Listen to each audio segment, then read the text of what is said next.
तो अब बेटा क्लास में हम रिफ्रैक्शन स्टार्ट करेंगे। अब जब रिफ्रैक्शन स्टार्ट कर रहे हैं तो रिफ्रैक्शन अपने आप में रिफ्लेक्शन से बिल्कुल अलग हो जाता है। ये भी एक ऑप्टिकल फिनोमिना, लेकिन जब हमने रिफ्लेक्शन कवर करा था तो reflection was something related to opaque objects, मतलब ऐसी ऑब्जेक्ट जिनसे लाइट पास थ्रू नहीं कर सकते, जिससे लाइट वापस टकरा के आ रही है, जिससे लाइट वापस टकरा के आ रही होगी, उन सब चीजों को हम वहां पे ओपेक ऑब्जेक्ट्स कह रहे होते हैं, उनको हम देख रहे होते हैं। लेकिन अब यहाँ पर चीजें बदल जाएंगी। अब यहाँ पर जब हम रिफ्रैक्शन पढ़ते हैं तो बेसिकली हम आइदर ट्रांसल्यूसेंट और ट्रांसपेरेंट ऑब्जेक्ट्स के रिलेशन में हम पढ़ रहे होते हैं। ट्रांसल्यूसेंट या ट्रांसपेरेंट ऑब्जेक्ट्स वो होते हैं जिनके थ्रू लाइट पास हो सकती है, ठीक है। जैसे कि आप जो भी बच्चे स्पेक्टिकल्स यूज करते हैं, तो आपके स्पेक्टिकल्स के अंदर जो ये लेंसेज हैं, ये सारे आपके ट्रांसपेरेंट ऑब्जेक्ट हैं। जो हमारी गाड़ियों के आगे जो शीशे लगे हुए होते हैं विंडशील्ड में, ठीक है, विंडशील्ड के अंदर, वो भी एक तरीके का ट्रांसपेरेंट मटेरियल है। तो हम ऐसे ही ट्रांसपेरेंट मटेरियल्स के थ्रू जब लाइट पास कर रही होती है तो उसके अंदर क्या चेंजेस आते हैं, वही हमें अब पढ़ना होगा रिफ्रैक्शन के अंदर। It is a bit lengthy topic, इसलिए मैंने आज एक क्लास रखी है, ठीक है। तो मैं कोशिश करूंगा कि आज की क्लास में जितना ज्यादा से ज्यादा कवर हो सकता है, I will do it. Okay, coming to the thing, let's begin the topic refraction. देखो, अब देखो होता क्या है ना, अब जो भी ट्रांसपेरेंट मटेरियल है, जैसे कि एयर है, वाटर है, ग्लास है, ऑयल है, डायमंड है, देखो मोस्टली आप इन्हीं 5 चीजों का नाम पढ़ोगे अगर आप अपनी एनसीईआरटी को देखते हो रिफ्रैक्शन के केस। तो मैं ये कह रहा हूँ बेटा कि एयर, वाटर, ग्लास, ऑयल और डायमंड, ये अलग अलग 5 ट्रांसपेरेंट चीजें। मैंने ये नहीं कहा कि सिर्फ यही 5 चीजें, नहीं, मैंने ये कहा कि ये 5 चीजें जिनके बारे में आपकी एनसीईआरटी के अंदर काफी बार उनका इनका नाम मेंशन हो रखा है, इनके बारे से इनको लेकर इंक्लूड करते हुए क्वेश्चंस बना रखे हैं या कुछ थ्योरी दे रखी है, तो इसको समझना, इसको जानना बड़ा जरूरी है। देखो होता क्या है, एक फिजिकल प्रॉपर्टी होती है ऑप्टिकल डेंसिटी। ट्रांसपेरेंट ऑब्जेक्ट की एक फिजिकल प्रॉपर्टी है ऑप्टिकल डेंसिटी। क्या है? Optical density. ये ऑप्टिकल डेंसिटी जो है वो रिफ्रैक्शन का एक कॉज बनती है। देखो कैसे, हर मीडियम का अपना एक अलग ऑप्टिकल डेंसिटी होती है। ऑप्टिकल डेंसिटी का मतलब होता है बेटा the ability of a medium to bend a ray of light. The ability of a medium to bend a ray of light, मतलब वो रे ऑफ लाइट का, हमें पता है, हमने बचपन से पढ़ा है बेटा that light propagates in a straight path. हमने यही तो पढ़ा है कि जो लाइट जो ट्रेवल करती है वो एक स्ट्रेट पाथ में ट्रेवल करती है, राइट। हमने बचपन से इस चीज को पढ़ा है ना। लेकिन लेकिन अब मैंने यहाँ पर एक नया वर्ड बोल दिया ऑप्टिकल डेंसिटी को डिफाइन करते हुए, that optical density is the ability of a medium to bend a ray of light। मतलब एक रे ऑफ लाइट को बेंड करने की जो क्षमता होती है उसको हम ऑप्टिकल डेंसिटी कहते हैं। और हर किसी की ऑप्टिकल डेंसिटी अलग अलग है। ऑप्टिकल डेंसिटी या डेंसिटी, देखो आपने वाटर से रिलेटेड डेंसिटी वगैरह पढ़ा होगा। तो डेंसिटी क्या होती है? एक रेफरल वैल्यू होती है। रेफरल मतलब हम कभी भी एब्सोल्यूट नहीं बताते, किसी के रेफरेंस में बताते हैं। जैसे मैंने बोला कि मान लीजिए एक गैस होती है मीथेन, उसकी जो डेंसिटी है वो 0.5 है। मैं आपको अप्रोक्सीमेटेड ऐसी वैल्यू बोल रहा हूँ, मैं ये नहीं बोल रहा हूँ कि एग्जैक्ट वैल्यू है। अब पता है वो 0.5 हम किसके रेफरेंस में बोलते हैं? हमेशा वाटर के रेफरेंस में बोलते हैं। हमने अज्यूम कर रखा है कि वाटर की डेंसिटी 1 ग्राम पर ml है। क्या अज्यूम कर रखा है? वाटर की डेंसिटी क्या है? 1 ग्राम पर ml। अब हम उसी 1 से रिलेटेड करते हैं कि अगर वाटर से कम है तो 1 से छोटी वैल्यू होगी, वाटर से ज्यादा है तो 1 से ज्यादा बड़ी वैल्यू होगी। तो डेंसिटी हमेशा हम किसी के रेफरेंस में हम डिफाइन कर रहे होते हैं। ऐसी जब हम ऑप्टिकल डेंसिटी बताते हैं तो हम ऑप्टिकल डेंसिटी हमेशा कम से कम 2 ऑब्जेक्ट की बताते हैं कि एक दूसरे को रेफर करके बता सके। समझ रहे हो मेरी बात को? जब भी हम ऑप्टिकल डेंसिटी डिफाइन करते हैं तो एक दूसरे को रेफर करके बताते हैं। जैसे अगर मान लीजिए मैं एयर और वाटर की बात करूं, सो एयर की जो डेंसिटी है वो ऑप्टिकल डेंसिटी होती है वो कम होती है वाटर से। तो मैं क्या बोलूंगा कि air is optically rarer and water is optically denser. आ रही है बात समझ में? पक्का आ रही है? मैंने क्या कहा? Air is optically rarer and water is optically denser. ठीक है, तो मैंने एक दूसरे के रेफरेंस में कहा है। अगर मैं वाटर और ऑयल को कंपेयर करूं तो ऑयल ज्यादा डेंसर हो जाता है, वाटर रेयरर हो जाता है। समझ रहे हो? तो यहाँ पे चीजें फिक्स नहीं है, यहाँ पर देखना पड़ेगा कि आप किसके रेफरेंस में उसे बता रहे हो। और यही चीज रिफ्रैक्शन में है। रिफ्रैक्शन में भी कम से कम 2 मीडियम चाहिए। कितने चाहिए? कम से कम 2। और उन दोनों में से एक को हम ऑप्टिकली रेयर बताएंगे, एक को हम ऑप्टिकली डेंसर बताएंगे। आ गई बात समझ में? पक्का आ गई बात समझ में? जैसे अगर हम एयर और वाटर को कंपेयर करते हैं तो air is optically rarer as compare to water and water is optically denser as compare to air. लेकिन जब हम वाटर और एयर को कंपेयर कर रहे हैं तो अब कहानी अलग हो गई। वाटर और ऑयल को, सॉरी, अगर हम वाटर और ऑयल को कंपेयर करते हैं तो अब ऑयल के कंपेरिजन में वाटर ऑप्टिकली रेयरर हो जाएगा और ऑयल ऑप्टिकली डेंसर हो जाएगा। आ रही है बात समझ में? हाँ जी सर। तो देखिए हमने पूरा ग्लास स्लैब का एक्सपेरिमेंट कवर करा। ग्लास स्लैब के एक्सपेरिमेंट को मैं एक बार और फटाफट से समझा रहा हूँ। एक रेक्टेंगुलर ग्लास स्लैब है जिसकी साइड है ABCD। याद रखिए रेक्टेंगुलर ग्लास स्लैब में अपोजिट साइड्स पैरेलल होती हैं, क्यूबॉइडल शेप का होता है। ये मेरी एक इंसिडेंट रे आ रही है PQ। कौन सी रे आ रही है? PQ। अभी जो इंसिडेंट रे आई है PQ, ये ये मैंने नॉर्मल बना रखा है MM डैश, ठीक है। तो एंगल ऑफ इंसिडेंस है, पहले मैंने जो माना है एंगल I1।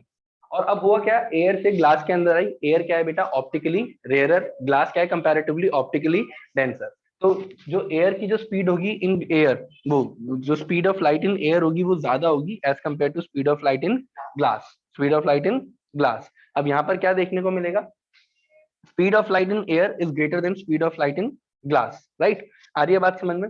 अब जिसकी वजह से यहाँ पर क्या हो रहा है बेटा, अब जिसकी वजह से यहाँ पर ये, अब देखो एयर में स्पीड ऑफ लाइट ज्यादा होगी as compare to glass, glass के अंदर स्पीड ऑफ लाइट कम हो गई, मतलब अब चेंज इन स्पीड देखने को मिलेगा। जैसी लाइट रे इस AB इंटरफेस पे पहुंचेगी, चेंज इन स्पीड देखने को मिलेगा। और जब भी स्पीड ऑफ लाइट चेंज होगी, जब भी स्पीड ऑफ लाइट चेंज होगी वो बेंड हो जाएगी, और यहाँ पर बेंडिंग टूवर्ड्स नॉर्मल होती है। नॉर्मल की वजह से जो पहला एंगल ऑफ रिफ्रैक्शन बनता है एंगल R1, वो छोटा हो जाता है as compare to angle of first incidence. इसे बोलूंगा मैं angle of incidence, first angle of incidence. आ गई बात समझ में? फिर अब वो रिफ्लेक्टेड रे दूसरे इंटरफेस पे हेड कर रही है हमारे DC पर। अब अपोजिट चीज होने वाली है, क्योंकि अब ग्लास से एयर में जाने वाली है, ऑप्टिकली डेंसर मीडियम से ऑप्टिकली रेयर मीडियम की तरफ जाने वाली है, राइट। आ रही है बात समझ में? इसकी वजह से अब स्पीड बढ़ने वाली है ना, पहले कम होगी अब बढ़ने वाली है। अब वो अवे फ्रॉम द नॉर्मल जाएगी, देखो लिखा हुआ है glass to air away from the normal. अब ये जो नया एंगल ऑफ रिफ्रैक्शन बनेगा angle R2, it will be greater than angle I2। आ गई बात समझ में? और अगर आप अपनी इंसिडेंट रे को, अगर ओरिजिनल पाथ को अगर आप आगे दिखाते हो तो आपको पता चलेगा कि ये जो बाहर जो रे आई है ये इमर्जेंट रे होती है। इंसिडेंट रे, रिफ्रैक्टेड रे, emergent ray. Emergent ray is parallel to the original incident ray, और इनके बीच का जो गैप होता है इसको हम बोलते हैं लेटरल डिस्प्लेसमेंट। क्या बोलते हैं? Lateral displacement. आई बात समझ में? बोलिए सर, पक्का आई बात समझ में? इसको हम बोलते हैं लेटरल डिस्प्लेसमेंट। क्या बोलते हैं? लेटरल डिस्प्लेसमेंट, ठीक है ना। आ गई बात समझ में? इसको हम बोल रहे होते हैं लेटरल डिस्प्लेसमेंट। Got it? आई बात समझ में क्या है लेटरल डिस्प्लेसमेंट या नहीं? बोलो, आ गई ना बात समझ में? हाँ, तो ये लेटरल डिस्प्लेसमेंट किस चीज को शो कर रहा होता है? ये बता रहा है कि कितना ज्यादा डेविएशन आ गया ओरिजिनल पाथ से। ओरिजिनल पाथ ये था, लेकिन रिफ्रैक्शन होने के बाद ग्लास स्लैब बीच में डाला, रिफ्रैक्शन हो गया, इतना है। जितना ज्यादा लेटरल डिस्प्लेसमेंट है उतना ज्यादा ओरिजिनल पाथ में डेविएशन आया, उतना ज्यादा रिफ्रैक्शन रहा हो। Got it? आ गई बात समझ में? पक्का आ गई बात समझ में? सभी को आ गई? बोल दो yes, बहुत बढ़िया, बहुत बढ़िया। अब देखो होता क्या है, अब मैं बोर्ड क्लीन कर रहा हूँ बेटा। देखो होता क्या है ना, हम जितने भी एक्सपेरिमेंट्स पढ़ रहे होते हैं तो हम बहुत सारी चीजों को ना, मतलब देखो पॉसिबिलिटीज बहुत सारी होती हैं, पॉसिबिलिटीज बहुत सारी हो सकती हैं। आप में से कोई कह सकता है सर हो सकता है कि सर इस ग्लास स्लैब के अंदर एयर बबल हो। ऐसे होते हैं, ऐसे होते हैं। जब अगर आप रिसर्च वगैरह करते हो ना तो ऐसी चीजें हम पढ़ते हैं। हो सकता है सर इस ग्लास स्लैब के अंदर एयर बबल हो। एयर बबल की वजह से क्या होगा? हम क्या करते हैं हमेशा? हम आइडल कंडीशन पढ़ते हैं। क्या पढ़ते हैं हमेशा? Ideal condition. बोलो, क्या पढ़ते हैं हमेशा? Ideal condition. हाँ, तो अब देखो, अब जब आइडल कंडीशन का क्या मतलब है, क्योंकि अब हम इसके बाद लॉज ऑफ रिफ्रैक्शन पढ़ेंगे। तो जब भी हम आइडल कंडीशन की बात कर रहे हैं तो आइडल कंडीशन के अंदर क्या होता है, हम कोशिश करते हैं कि हम मोनोक्रोमैटिक लाइट लें। कैसी लाइट लें? मोनोक्रोमैटिक, मतलब light of a fixed colour. देखो, मोनो का मतलब होता है वन, और क्रोमा ये जो वर्ड है इसका मतलब होता है कलर, मतलब वन कलर लाइट। जैसे आप लेजर लाइट यूज करते थे ना, रेड कलर की होती थी, तो उसमें खाली रेड ही होती थी ना, वो मोनोक्रोमैटिक लाइट है। ट्रैफिक में जाते हैं आते हैं रेड ऑरेंज ग्रीन, तो वो मोनोक्रोमैटिक लाइट है। सनलाइट एक पॉलीक्रोमैटिक लाइट है, रिमेंबर दिस। सनलाइट कैसी लाइट है बेटा? एक पॉलीक्रोमैटिक। कैसी लाइट है बेटा? पॉलीक्रोमैटिक। आ रही है बात समझ में? पक्का? तो सनलाइट जो है वो एक पॉलीक्रोमैटिक लाइट है। पॉली का मतलब हो गया मैनी, पॉली का मतलब हो गया मैनी। आ रही है बात समझ में? तो for the sake of simplicity, although अगर हम ये एक्सपेरिमेंट पॉलीक्रोमैटिक लाइट से करेंगे तो भी सही होगा। क्यों? क्योंकि यहाँ पे कोई डिस्पर्जन तो शो नहीं होगा, यहाँ पर कोई डिस्पर्जन तो शो होगा नहीं। डिस्पर्जन जो जैसे कि जो प्रिज्म की शेप में होता है, प्रिज्म की केस में होता है।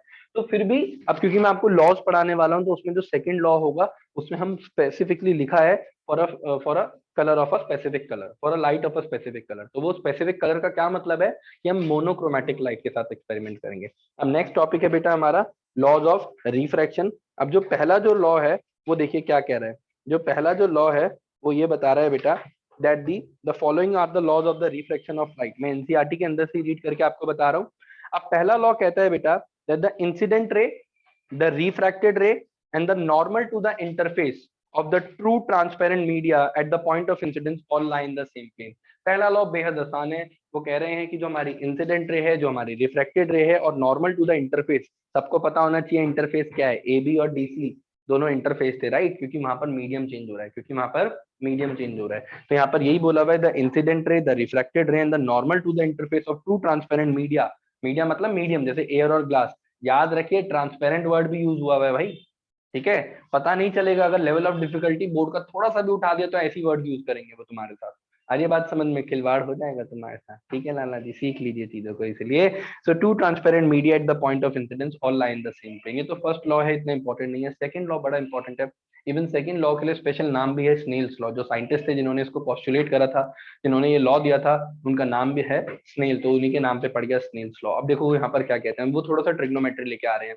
अब वो ट्रिग्नोमेट्री इतना ध्यान लगाने की जरूरत नहीं है, तुमने पढ़ा होगा 6 ट्रिग्नोमेट्रिक रेशियो होते हैं ना, sine cos tan cosec sec और कॉट, है ना। तो ऐसे ही वो पहले वाले की यूज कर रहे हैं, साइन को यूज कर रहे हैं। और वो जो साइन होता है वो वही होता है ना, परपेंडिकुलर अपॉन हाइपोटेन्यूज। ये तो मैं आपको एक्स्ट्रा बात बता रहा हूँ, इसकी कोई यूज नहीं है। वो कह रहे हैं सर साइन एंगल ऑफ आई और साइन एंगल ऑफ आर, मतलब एंगल ऑफ इंसिडेंस का ये वाला पार्ट ले लो, साइन एंगल का आर ले लो। अगर आप इसका रेशियो देखोगे तो ये हमेशा कांस्टेंट आएगा। लेकिन क्या ratio? For a given pair of media, for a given pair of media. मतलब अगर आप कोई दो पर्टिकुलर मीडियम ले लीजिए, आपने ले लिया एयर और ग्लास, तो एयर और ग्लास के लिए और मोनोक्रोमेटिक लाइट होनी चाहिए। कैसी होनी चाहिए? Monochromatic light. मतलब ऐसा नहीं है कि एक दिन आप ये जो एक्सपेरिमेंट कर रहे हो वो रेड कलर की लाइट से कर रहे हो, दूसरे दिन आप जो एक्सपेरिमेंट कर रहे हो वो ग्रीन कलर की लाइट से कर रहे हो। तो हो सकता है फिर आपको जो ऑब्जर्वेशन आप जो करोगे वो वेरी कर सकती है। तो उन्होंने कहा है कि अगर for a given pair of media and for a colour of specific, for a light of specific colour, तो जो ये रेशियो आता है sine angle i sine angle r का, वो कैसा आता है? हमेशा कांस्टेंट। कैसा आता है? हमेशा कांस्टेंट। आई बात समझ में या नहीं? बोलो सर, आ गई? पक्का बात समझ में आ गई? हाँ सर, ठीक है सर, यही स्नेल्स लॉ है। देखिए मैं एक बार रीड करके बताता हूँ वो क्या कह रहे हैं। जो स्नेल्स हैं साइंटिस्ट, उन्होंने पोस्टुलेट करा है the ratio of sine of angle of incidence, the ratio of sine of angle of incidence to the sine of angle of refraction is a constant for the light of a given colour. Given colour मतलब हम यहाँ पर monochromatic light की बात कर रहे हैं। That if you are taking red light तो हमेशा रेड कलर की लाइट लो, ठीक है, अगर आप एक पर्टिकुलर कांस्टेंट निकालते हो, ठीक है। And for the given pair of media, ठीक है, this law is also known as Snell's law of refraction. आ गई बात समझ में या नहीं? आ गई पक्का बात समझ में? यानी कि अगर आप कोई दो पर्टिकुलर मीडिया ले लेते हैं, एयर और वाटर ले लो, वाटर ग्लास ले लो, वाटर ऑयल ले लो, कुछ भी दो मीडियम लोगे, उनके लिए कोई particular light of given colour मतलब कोई एक मोनोक्रोमेटिक लाइट ले लोगे, तो उस केस के अंदर हमेशा जो sine i upon sine r आएगा वो हमेशा इक्वल रेशियो आएगा। क्या आएगा? Equal ratio. यहाँ पर साइन लेने का रीजन क्या है सर? क्या ट्रिग्नोमेट्री सिखानी है? नहीं, साइन लेती क्या होता है, फिक्स हो जाता है, पी बाय एच वाला रेशियो देखते हैं, होता है ना साइन थीटा, पता है तुम्हें? पी बाय एच देखते हैं, पता है या नहीं पता है ना? हाँ, तो साइन परपेंडिकुलर अपॉन हाइपोटेन्यूज, तो वो एक स्टैंडर्डाइजेशन लाने के लिए इन्होंने ये बात डाल दी। आ रही है बात समझ में? क्योंकि वैसे जितने भी जो फिजिक्स के रिसर्चर्स रहे हैं, साइंटिस्ट रहे हैं, ये सब मैथमेटिशियंस ही होते हैं, ये सब मैथमेटिशियंस ही होते हैं। जब भी तो ये सारी इक्वेशंस आ पाती हैं, है ना, थ्योरेटिकल पार्ट के साथ, जब भी तो मैथमेटिकल पार्ट पूरी फिजिक्स में पैरेलली चल रहा होता है। क्यों? क्योंकि ये सभी के सभी कैसे लोग होते हैं, ये मैथमेटिक्स के भी रिसर्चर्स होते हैं, उसके भी स्कॉलर होते हैं, और फिजिक्स के साथ फिजिक्स में भी अपनी मैथ को एप्लीकेबल कर रहे होते हैं, अप्लाई कर रहे होते हैं, और जब भी ये सारी चीजें इतनी सिंप्लीफाइड हो भी पाती है। तो स्नेल्स लॉ सबको समझ में आ गया, sine I upon sine R will be constant for a given pair of media and for a light of given colour. आ गई बात समझ में? ये स्नेल्स लॉ है, और उन्होंने बताया साइन आई अपॉन साइन आर कांस्टेंट है। क्या है? कांस्टेंट है। अब ये कांस्टेंट क्या होता है, अगर हमें इसकी वैल्यू देखनी हो, अभी मैं आपको समझाऊंगा, आपको 2 मिनट में समझ में आ जाएगा। देखिए नेक्स्ट टॉपिक हमारा रिफ्रैक्टिव इंडेक्स है। अब देखो, जब हम ऑप्टिकल डेंसिटी की बात कर रहे थे, किसकी बात कर रहे थे? ऑप्टिकल डेंसिटी की। तो मैंने ऑप्टिकल डेंसिटी को रिलेट कर दिया था with the speed of light in the medium, right? किससे रिलेट कर दिया था? With the speed of light in the medium. आ रही है बात समझ में? जब हम ऑप्टिकल डेंसिटी की बात करते हैं तो मैं बार बार उसको रिलेट कर रहा था with the speed of light in air, वो with the speed of light in medium. जब मैंने एयर की बात करी और ग्लास की बात करी थी, तो मैंने बोला था कि एयर ऑप्टिकली रेयर है और ग्लास ऑप्टिकली डेंसर है, राइट? राइट। तो इसीलिए हमने क्या बोला कि जो speed of light in air होगी वो ज्यादा होगी as compare to speed of light in glass. अब बार बार इन चीजों को ऐसे बताने से कि भाई जो एयर है वो ज्यादा रेयर है, जो ग्लास है कंपैरेटिवली डेंसर है, बताने से बेटर है हमने एक पूरा एक टॉपिक बना दिया, रिफ्रैक्टिव इंडेक्स। क्या टॉपिक बना दिया? Refractive index. और ये रिफ्रैक्टिव इंडेक्स जो है ना, ये speed of light in different medium का रेशियो ही होता है सर। जैसे कि मान लो, अब देखो, अब तुम्हें पता है ना कि अगर कभी भी हम रिफ्रैक्शन की बात करेंगे तो दो मीडियम होगा, और हमेशा ऑप्टिकल डेंसिटी एक दूसरे के कंपैरिजन में होती है, एक दूसरे के रेफरेंस में होती है। और रिफ्रैक्टिव इंडेक्स को हम इस सिंबल से शो करते हैं, ऐसे एन बनाते हैं, एन बना के उसकी एक टांग नीचे खींच देते हैं। मान लीजिए मैंने बोला refractive index of air with respect to glass, A G का क्या मतलब है, या मैं पहले भी ऐसे लिखता हूँ, refractive index of medium 1 with respect to 2। पहले जिसको लिख रहे हैं उसको दूसरे के रिस्पेक्ट में देखना है, refractive index of medium 1 with respect to 2। तो इसमें क्या होगा, speed of light in medium 2 upon speed of light in medium 1, speed of light in medium 2 upon speed of light in medium 1। अगर मैं स्पीड के रेशियो की बात करूं या उनके ऑप्टिकल डेंसिटी की बात करूं, एक ही तो बात है। हमें पता है स्पीड जिसमें ज्यादा है वो ऑप्टिकली रेयरर है, स्पीड जिसमें कम है वो ऑप्टिकली डेंसर है। लेकिन ऐसे बार बार बताने से बढ़िया है कि हम उसका एक मैथमेटिकल एक्सप्रेशन दे दें। क्या दे दें, मैथमेटिकल एक्सप्रेशन। अब मान लो मैंने बोला that speed of light in medium 1 with respect to 2, तो मैंने इनका रेशियो निकाला, speed of light in medium 2 upon speed of light in medium 1। जिसके रिस्पेक्ट में निकालते हैं उसकी वेलोसिटी ऊपर रखते हैं, उसके अंदर उस मीडियम के अंदर जो एयर की वेलोसिटी है उसको ऊपर रखते हैं। वेलोसिटी और स्पीड अभी मैं इंटरचेंजेबली यूज कर रहा हूँ, डोंट गेट कंफ्यूज्ड, ठीक है। अब एक कोई कहना मत कि सर स्पीड तो स्केलर है, वेलोसिटी तो वेक्टर है। अरे पता है मुझे यार, पता है मुझे, लेकिन अभी हमें उस डिटेल में थोड़ी ना जाना है। हम काइनेमेटिक्स थोड़ी ना पढ़ रहे हैं, वो काइनेमेटिक्स होता है, motion force and laws of motion. हम क्या पढ़ रहे हैं, ऑप्टिक्स पढ़ रहे हैं, तो इतना दिमाग नहीं लगाना वहां पर। अब बार बार यार मुझे देखना पड़ रहा है यार कि किसकी स्पीड किस में ज्यादा है, किससे कम है, क्या है क्या नहीं, तब मैं बता पाऊंगा कि कौन ऑप्टिकली रेयर है, कौन ऑप्टिकली डेंसर है। इससे बढ़िया ये वाला ना प्रॉब्लम ही सॉल्व कर दी रिलेटिव रिफ्रैक्टिव इंडेक्स का कॉन्सेप्ट बना के। अब मैंने क्या कहा, that refractive index of medium 1 with respect to 2 is equals to refractive index of medium speed of light in medium 2 upon speed of light in medium 1। अब मान लो इसकी वैल्यू इस n12 की, मतलब रिफ्रैक्टिव इंडेक्स ऑफ इसकी value आ जाती है greater than 1। क्या आ जाती है, ग्रेटर देन 1। अब ये ग्रेटर देन 1 कब होगा, जब मीडियम 2 की जो स्पीड है वो ज्यादा होगी मीडियम 1 से। भाई मतलब देखो ना, किसी भी रेशियो की वैल्यू 1 से जब तो बड़ी आती है जब न्यूमरेटर की वैल्यू डिनोमिनेटर से बड़ी हो। सिंपल मैथ्स है ना, किसी भी रेशियो की वैल्यू, ये पी बाई क्यू फॉर्म दिख रहा है ना तुम्हें, तो ये रेशियो हो गया एक हमारा, है ना। तो किसी भी रेशियो की वैल्यू 1 से कब बड़ी हो, जब ऊपर वाली वैल्यू नीचे वाली से छोटी हो। राइट और रॉन्ग, राइट और रॉन्ग, आ रही है बात समझ में, पक्का आ रही है बात समझ में। तो रेशियो ये 1 से बड़ा आएगा। अब 1 से बड़ा आ रहा है तो इससे क्या पता चल रहा है, मतलब V2 की वैल्यू V1 से बड़ी है, हाँ या ना, हाँ या ना। मतलब कि मैं बोल सकता हूँ कि जो मेरा मीडियम 1 है वो ऑप्टिकली डेंसर है। कैसा है बेटा, ऑप्टिकली डेंसर है एज कंपेयर टू मीडियम 2। और मीडियम 2 कैसा हो गया मेरा, ऑप्टिकली रेयरर। कैसा हो गया बेटा मेरा, ऑप्टिकली रेयरर। आई बात समझ में या नहीं, बोलो सर आ गई बात समझ में कि जो मेरा मीडियम 1 है वो ऑप्टिकली डेंसर है। कैसे पता चला, क्योंकि रिफ्लेक्टिव इंडेक्स की वैल्यू ग्रेटर देन 1 है। आ रही है बात समझ में, पक्का आ रही है। देखो यही तो कमाल है, यही तो कमाल है। अब मैंने बोला कि भाई refractive index of glass with respect to air, मैंने क्या बोला, refractive index of glass with respect to air is is 1.3। तो आपने देखा यार 1 से बड़ा है, वैल्यू 1 से बड़ी है। तो मतलब सर जो आपने बोला reflective index of glass with respect to air, मतलब ग्लास ऑप्टिकली डेंसर है, एयर ऑप्टिकली रेयरर है। तो मैंने खाली आपको रिफ्लेक्टिव इंडेक्स बताया इनका, क्या बताया, खाली रिफ्रैक्टिव इंडेक्स, और आपने उससे कितनी सारी इंफॉर्मेशन निकाल ली कि भैया मतलब जो ग्लास है, क्योंकि ग्लास की with respect to air, glass की जो रिफ्रैक्टिव इंडेक्स है वो विद रिस्पेक्ट टू एयर 1 से बड़ी आ रही है, मतलब ग्लास क्या है, ऑप्टिकली डेंसर, क्योंकि उसके अंदर स्पीड ऑफ लाइट कम होगी। और एयर क्या है, ऑप्टिकली रेयरर, क्योंकि उसके अंदर स्पीड ऑफ लाइट ज्यादा होगी। आ रही है बात समझ में। तो बार बार ये बताने से अच्छा है कि हमने रिफ्रैक्टिव इंडेक्स डिफाइन कर दी कि रिफ्रैक्टिव इंडेक्स से हमें ये पता चल रहा है कि रिफ्रैक्टिव इंडेक्स की वैल्यू ग्रेटर देन 1 आ रही है। देखो हम किसके बारे में यहाँ पे बात कर रहे हैं, क्या हम यहाँ पे मीडियम 1 के बारे में बात कर रहे हैं या मीडियम 2 के, हम यहाँ पर दोनों के बारे में बात कर रहे हैं, दोनों को रिलेट करना चाहते हैं, ठीक है ना। लेकिन जिसको पहले लिख रहे हैं हमें उसके बारे में पहले पता चलेगा, किसको पहले लिख रहे हैं, 1 को या 2 को, 1 को रख रहे हैं ना।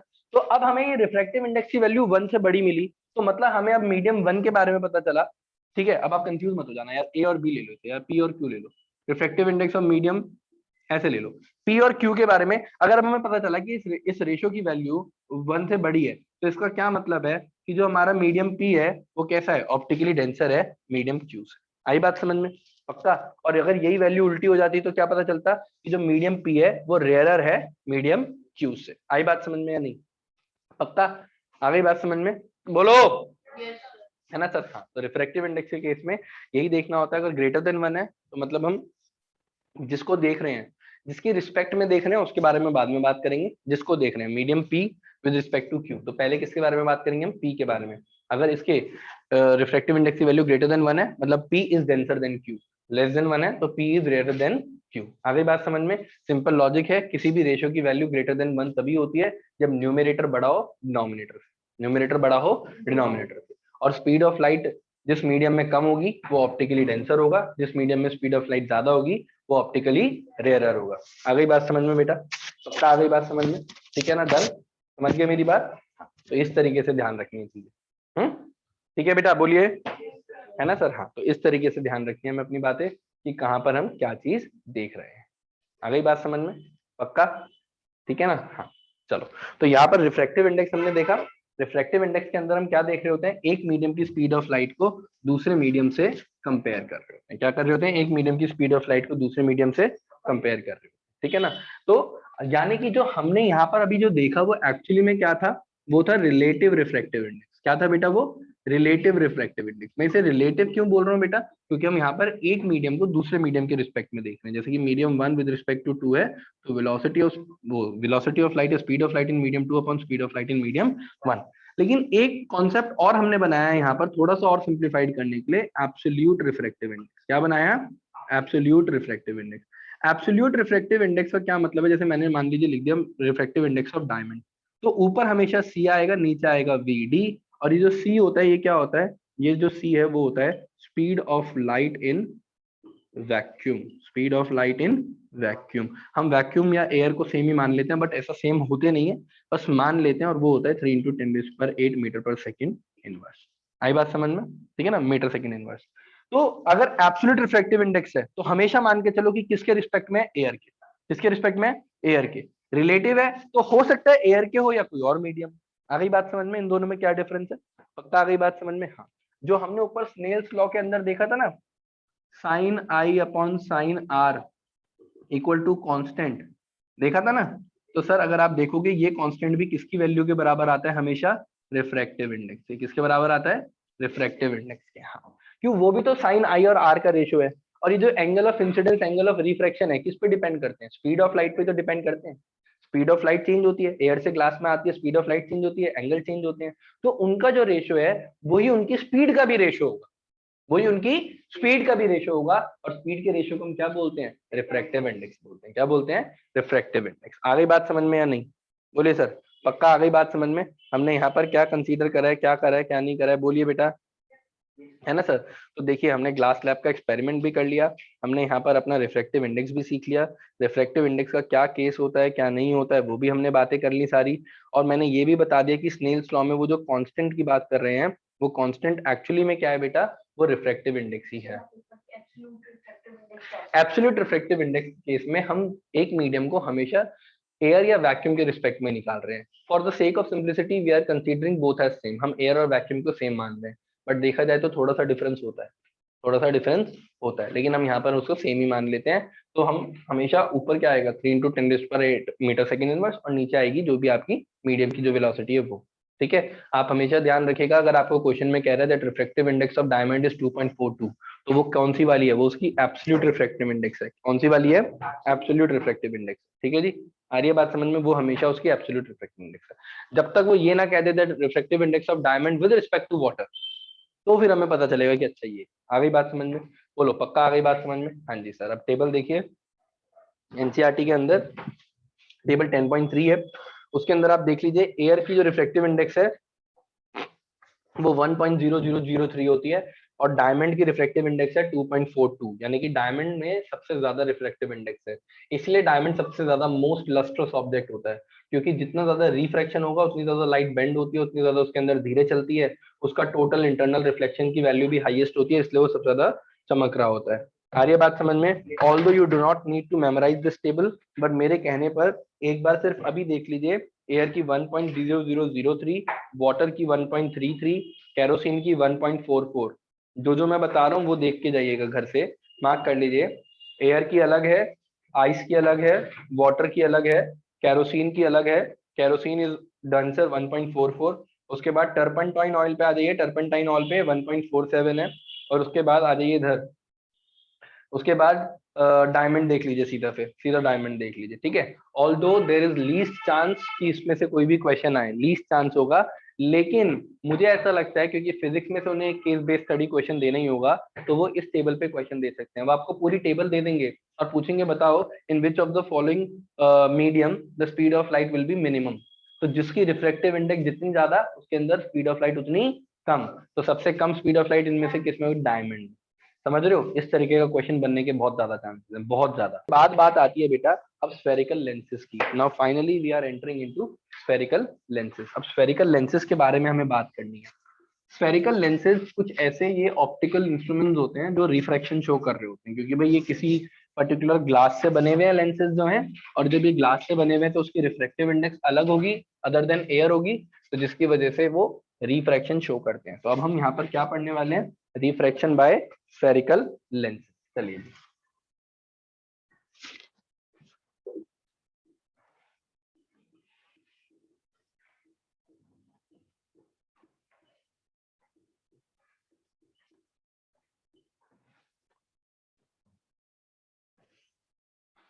Refraction by spherical lenses.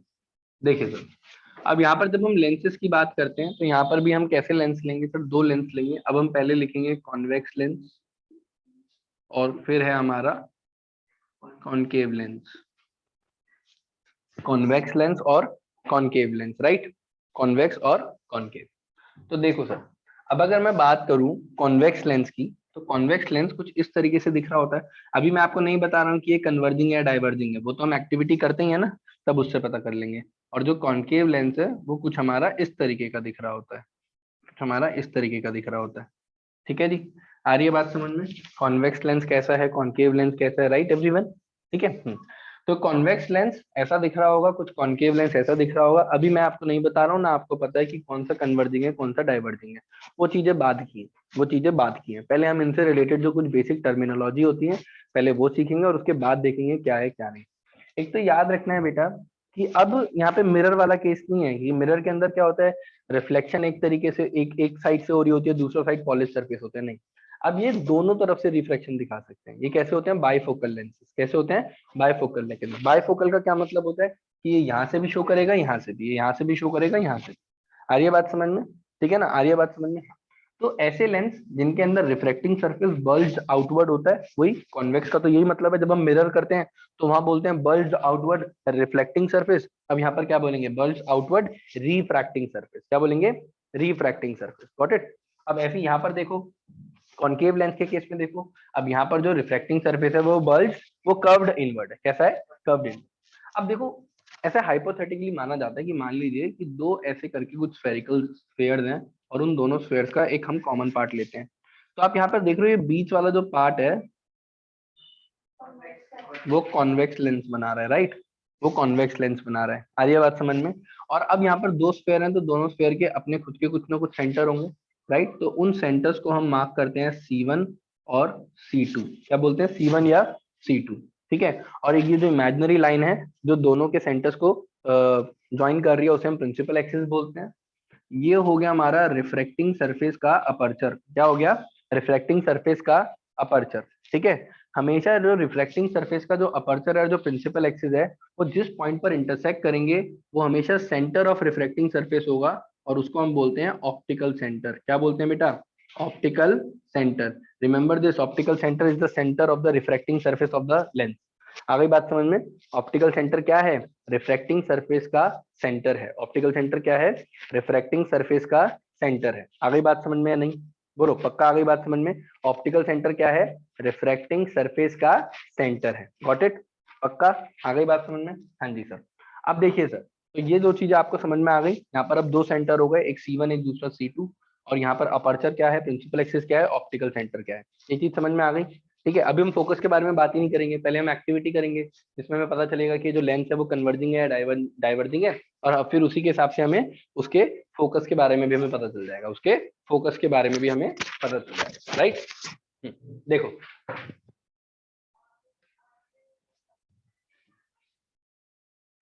ठीक है। अब मान लीजिए ये रहा एक और ये रहा एक, ये आप देख रहे हैं अभी कॉनकेव लेंस बनता हुआ, राइट? अब यहाँ पर भी सर दो ही सेंटर होंगे obviously, principal axis C1 C2, aperture optical centre. ठीक है, एक चीज और, जो कॉन्वेक्स लेंस होता है इसका जो मिडिल पार्ट होता है ये थिकर होता है, और जो इसके एजेस होते हैं ये थिन होते हैं, मतलब थोड़े से थिनर होते हैं एज कंपेयर टू मिडिल।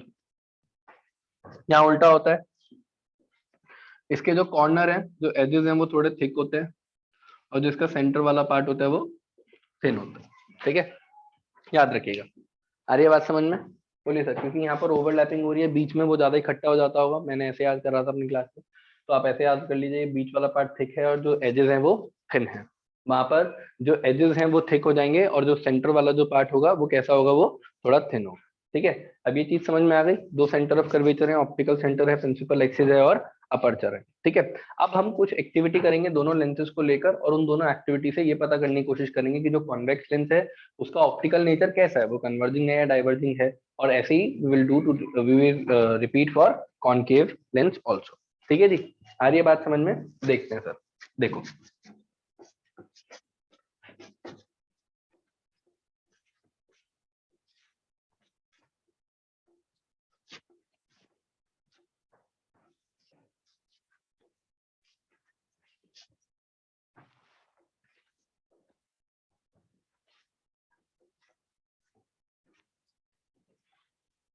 देखो जी, अब हम एक एक्टिविटी करते हैं कॉन्वेक्स लेंस के साथ, पहले शुरुआत करते हैं। ठीक है, ये इसका अपर्चर है, मान लीजिए ये इसकी प्रिंसिपल एक्सिस है, ये C1 है और ये C2 है। वही केस करना है सर, इन्फिनिटी से लाइट रेज लेके आनी है। अब लेंस में भी वही मिरर वाला केस ट्रू होता है कि जो भी इन्फिनिटी से लाइट रेज आ रही होती है, they are always parallel to principal axis, they are always parallel to principal axis. तो मान लीजिए ये एक लाइट रे आई, ठीक है, और ये एक लाइट रे आ रही है, ये दोनों पैरेलल हैं, इंसिडेंट लाइट रे पैरेलल है प्रिंसिपल एक्सिस के। तो एक्सपेरिमेंटली देखा गया बेटा कि ये दोनों लाइट रेज, देखो इनका रिफ्रैक्शन कहाँ से होता है, अपर्चर से, रिमेंबर दिस थिंग, इनका रिफ्रैक्शन कहाँ से होता है, अपर्चर से। तो देखा गया कि ये रिफ्रैक्ट होने के बाद एक पॉइंट पे कन्वर्ज कर रहे हैं। ठीक है, और उसी पॉइंट को हमने क्या बोला, फोकस। ये वाला फोकस F2 होता है, ऑप्टिकल सेंटर से ऐसे यहाँ पर हम एक पॉइंट ले लेते हैं F1। ठीक है, तो जिस पॉइंट पर कन्वर्ज कर रहे हैं वो इनका प्रिंसिपल फोकस है। कौन सा फोकस है, प्रिंसिपल फोकस। भाई मिरर के केस में हम प्रिंसिपल फोकस नहीं डिफाइन करते हैं, सिंपल फोकस बोलते हैं, लेकिन क्योंकि यहाँ पर अब दो फोकस हैं, बाइफोकल बोलते हैं ना इन्हें, बाइफोकल, दोनों तरफ फोकस है, तो इसलिए बताना पड़ता है कि इस केस में जो फोकस है वो प्रिंसिपल फोकस कौन सा है, F2 है। कौन सा है, F2 है। आ गई बात समझ में? पक्का आ गई। और इससे हमें पता भी क्या चल गया कि जो हमारा कॉन्वेक्स लेंस है, जो हमारा कॉन्वेक्स लेंस है उसका नेचर कैसा है बेटा, कन्वर्जिंग। कैसा नेचर है, कन्वर्जिंग, राइट। आ गई बात समझ में? लाइट रे कन्वर्ज कर रही है, और वो कन्वर्ज होके कौन से पॉइंट पे मिल रहे हैं बेटा, कहाँ पर मीट कर रहे हैं, एट प्रिंसिपल फोकस। और यहाँ पर प्रिंसिपल फोकस कौन सा है, F2। कौन सा है, F2। अब जरा ध्यान दीजिएगा, ऑप्टिकल सेंटर के राइट में है प्रिंसिपल फोकस या लेफ्ट में है, बताइए, राइट में है ना? पक्का आ रही है बात समझ में? तो मतलब कि ये पॉजिटिव एक्स एक्सिस पर होगा। जब अभी हम इसका साइन कन्वेंशन सीखेंगे तो हमें पता चलेगा ये कहाँ पर है, राइट में है, तो इसका ऑप्टिकल सेंटर राइट में होता है। हाँ वो डाइवर्जिंग है, हाँ इनमें इसमें कन्वर्जिंग उल्टा हो जाता है। ठीक है, डाइवर्ज। आ गई बात समझ में? पक्का आ गई बात समझ में? ठीक है सर, चलिए आगे बात करते हैं।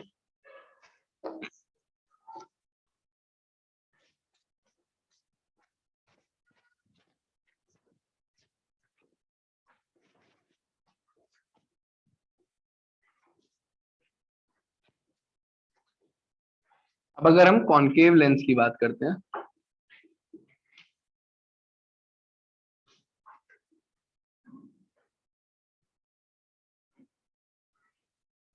ठीक है, अब कॉनकेव लेंस में ये हमारी प्रिंसिपल एक्सिस है, ये हमारा अपर्चर है, ये ऑप्टिकल सेंटर C1 और C2। वही करेंगे, लाइट रेज लाएंगे parallel to the principal axis, infinity से आ रही है। अब भैया एक्सपेरिमेंटली देखा गया, अच्छा रिफ्रैक्शन हमेशा अपर्चर से दिखाना है, ठीक है ना। ये ऐसे डाइवर्ज हो रही थी, कैसी हो रही थी, डाइवर्ज। ठीक है, लेकिन अगर वही बैकवर्ड एक्सटेंड करोगे तो ये एक कॉमन पॉइंट पर आकर इंटरसेक्ट कर रही होती है, वो पॉइंट होता है F1। अब यहाँ पर जो F1 है वो हमारा प्रिंसिपल फोकस है। F1 क्या हो गया बेटा, हमारा प्रिंसिपल फोकस। ठीक है, वो लेफ्ट में लाई कर रहा है। और एक बात और पता चल गई कि जो ये लेंस है हमारा, ये डाइवर्जिंग इन नेचर है। ठीक है, अब यहाँ पर ये F2 होगा, फोकल लेंथ आपको पता ही है, अब यहाँ पे नेगेटिव लेनी पड़ेगी, क्योंकि किस पे डिपेंड करता है ये, किस पे डिपेंड करता है, प्रिंसिपल फोकस का है, प्रिंसिपल फोकस कॉन्वेक्स में राइट में था, यहाँ पर लेफ्ट में है, तो यहाँ पे जो इसका साइन कन्वेंशन होगा वो नेगेटिव एक्स एक्सिस वाला होगा। ठीक है, आ गई बात समझ में? बोलिए बेटा, पक्का आ गई बात समझ में, कौन सा लेंस कहाँ पर है, कहाँ है, क्या नहीं? Done everyone? ठीक है, ओके। चलिए, तो अब देखो यहाँ पर एक चीज और, यहाँ पर ना लेंस के केस में C1 को 2f1 भी कहा जाता है, क्योंकि ये ट्वाइस ऑफ f1 होगा ना, ट्वाइस होगा, और ऐसे C2 को 2f2 भी कहा जाता है, ये चीज याद रखिएगा, एनसीईआरटी में ये चीज लिखी हुई है, तो आप कंफ्यूज मत होइएगा। ठीक है, मैंने आपको अभी बता दी कि C1 को 2f1 भी कहा जाता है और उसको 2f2 भी कहा जाता है। ठीक है, डन? आ गई बात समझ में? बोलिए, पक्का? ओके, तो यानी कि हमें अपने लेंसेज का जो बेसिक वाला पार्ट है वो कवर कर लिया, उसके अंदर हमने देख लिया कि कौन सी चीज कहाँ पर आ रही है, कितनी देर की है, क्या है क्या नहीं, राइट एवरीवन?